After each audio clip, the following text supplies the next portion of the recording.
रोहतक में खादी कारीगर महोत्सव के दौरान केंद्रीय गृह एवं सहकारिता मंत्री अमित शाह ने कारीगरों से संवाद कर उन्हें आधुनिक टूल किट्स और पीएमईजीपी के तहत 301 करोड़ रुपए की सहायता राशि वितरित की। शाह ने खादी को आत्मनिर्भरता का प्रतीक बताते हुए पीएम मोदी के नेतृत्व में खादी ग्रामोद्योग के रिकॉर्ड विकास को रेखांकित किया। इस अवसर पर कई नई इकाइयों और भवनों का वर्चुअल उद्घाटन भी किया गया। केंद्रीय गृह और एवं सहकारिता मंत्री श्री अमित शाह ने कहा कि भारत में डेयरी क्षेत्र ने गत 11 वर्षों में 70% की विकास दर के साथ वैश्विक स्तर पर सबसे तीव्र गति से प्रगति की है। वर्ष 2014 की तुलना में डेयरी क्षेत्र में विकास 86% से बढ़कर 120% तक पहुंच गया है।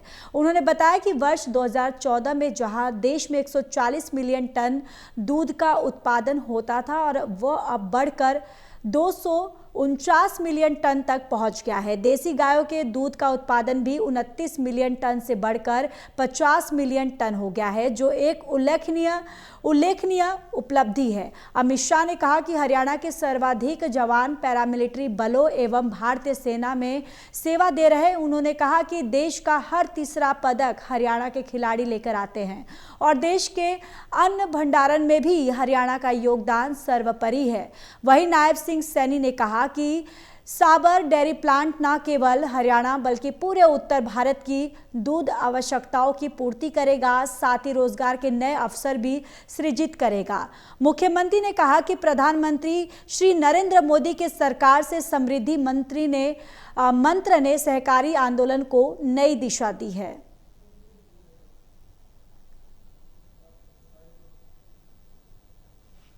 आज का यह कार्यक्रम स्वदेशी का उत्सव है। इसका रास्ता आजादी के आंदोलन के दौरान राष्ट्रपिता महात्मा गांधी जी ने विदेशी सामान का बहिष्कार करके हमें दिखाया था। यह कार्यक्रम आत्मनिर्भर भारत का भी ये उत्सव है, जिसका विजन हमारे देश के यशस्वी प्रधानमंत्री आदरणीय नरेंद्र मोदी जी ने हमें दिया है।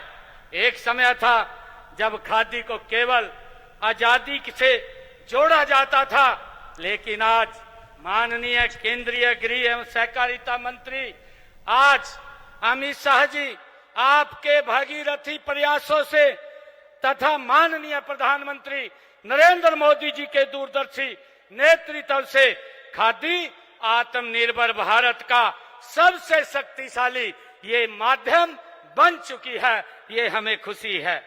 आदरणीय अमित शाह जी, आपने सहकार से समृद्धि के मंत्र को आगे बढ़ाते हुए राष्ट्रीय सहकारिता नीति 2025 ये लागू की है, जिसमें गांव, कृषि, महिलाएं, ग्रामीण, दलित, आदिवासी इसके केंद्र में रखे गए हैं। यह नीति पारदर्शिता, तकनीकी और सदस्यों के हितों को ये प्राथमिकता देती है।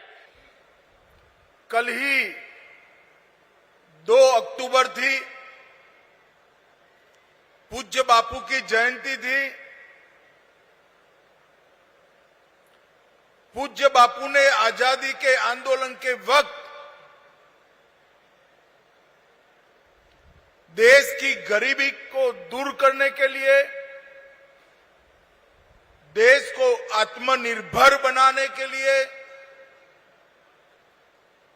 देश को स्वदेशी का विचार देने के लिए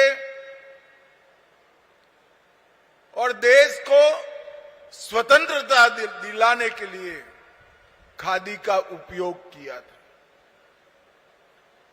और पूज्य बापू ने जो खादी की शुरुआत की, इससे देश भर के लाखों बुनकरों के जीवन में आमूल चूर परिवर्तन आया था। और खादी का ये मंत्र अनेक विध तरीके से हमारे देश की जनता और आजादी के आंदोलन के लिए पोषक बन गया है।